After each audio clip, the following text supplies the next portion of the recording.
третья, может быть, там якая четвертая тема важная для мяне, гэта дзіцячы позірк альбо ўспрыняцце свету праз оптыку прызму дзіця. І вось гэты верш я таксама такі напэўна паказальны ў гэтым плане. Марцыпанавы снег уключалі толькі па пятніцах, калі птушыныя святыя хавалі свае лапкі ад маіх дзіцячых позіркаў. Яны баяліся тлустых зімовых вусеняў, таму апраналі пухнатыя кажушкі і хавалі свае лапкі у маіх дзіцячых позірках. Вось. Перакладалі нядаўна гэты верш мы з маім перакладчыкам на гішпанскую мову Хосе Роберто Піньеро Пара. Вот ён не адразу зразумеў, і праблема у нас была з птушынымі святымі. Вот гэта хто? И я тогда задумалась, что... Для католической Испании, я думаю, это не это проблема. Это кто? Это люди, это птушки, да, святые, які ахоўваюць птушак. Ну и, конечно, когда я писала, я абсолютно про гэта не думала. Хочу сказать, что, напэўна, калі сам перакладаеш, сама перакладаеш, пачынаеш па-іншаму чытаць і пачынаеш па-іншаму ставіцца да вершаў, да твораў, да прозы, да тэксту, скажем так. І нават, напэўна, хачу падзякаваць ім сваім перакладчыкам і перакладчыцам, таму што іхнія пытанні прымушаюць мяне задумаць альбо паглядзець на мае вершы з нейкага іншага ракурсу. Альбо яны задаюць такія пытанні, ты думаешь, сапраўды, что я тут мела на класе?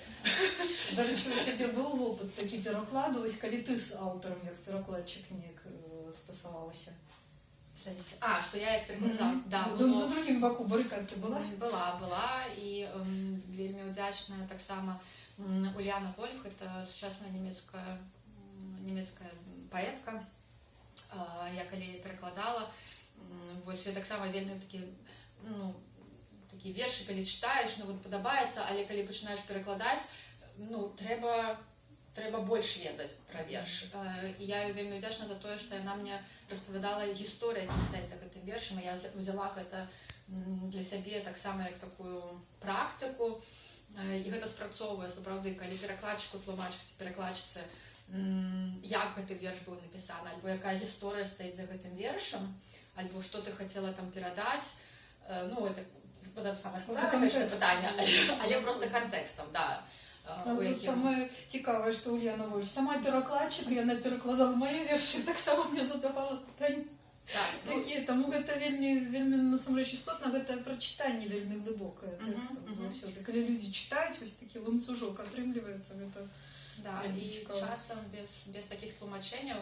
Таму, мне здаецца, перакладчыцы і перакладчыкі такі шчаслівыя в чымсьці людзі, таму што яны валодаюць такой быццам бы сакрэтнай інфармацыяй, якую неабходна выцягнуць з аўтаркі, каб вось потым перакласці, таму што толькі калі ты валодаеш усім сэнсам, ты можаш яго выбіраць, альбо там хаваць можна толькі тады, калі ты нешта маеш. Як можна хаваць, калі ты не ведаеш, што хаваць. Таму такое вось, глыбокае прачытанне, магчыма, калі ты ведаеш гісторыю. І мне нават часам такая думка ўзнікае, можа быць, пра гэта нейк Паўкоў казаў, правда, у сувязі з кітайскай паэзіяй, літаратурай, што рабіць такія тлумачэнні, нават не тлумачэнні, а вось як зацімкі, пасля вершаў, ці як асобны том можна выпускаць, напрыклад, гісторыя стварэння гэтага вершу. Але гэта такі вельмі вузка спецыяльны жанр, хаця, мне здаецца, паэзія.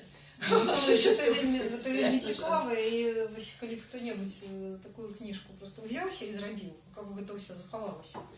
Бо часто просто не памятаюць людзі гэтыя ўсе абставіны. І напраўду розныя паэты ёсць, хтосьці ёсць, для каго за кожным вершам стаіць нейкая гісторыя, нават калі ён там не памятае абставін стварэння, напрыклад, за гэтым усё адно нейкая гісторыя стаіць. А ёсць людзі, якія выпускаюць гэтыя вершы просто, я, напрыклад, другога тыпу чалавеку, якого гэта спампоўваецца невядома адкуль, невядома куды.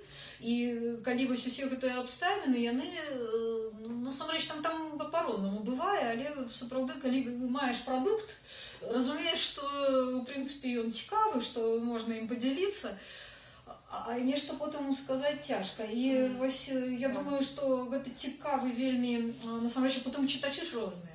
У кожнага яшчэ свае гісторыі. І калі б нехта, напрыклад, з паэтаў выпусціў вось гэтую кнігу каля вершаў, тое, што вакол канкрэтных тэкстаў яго ёсць, вось той, хто можа, насамрэч гэта быў бы вялізны стымул для чытачоў, таму што невядома, як гэта можа разгарнуцца. Для мяне заўсёды цікавыя гісторыі, якія могуць неяк разгарнуцца.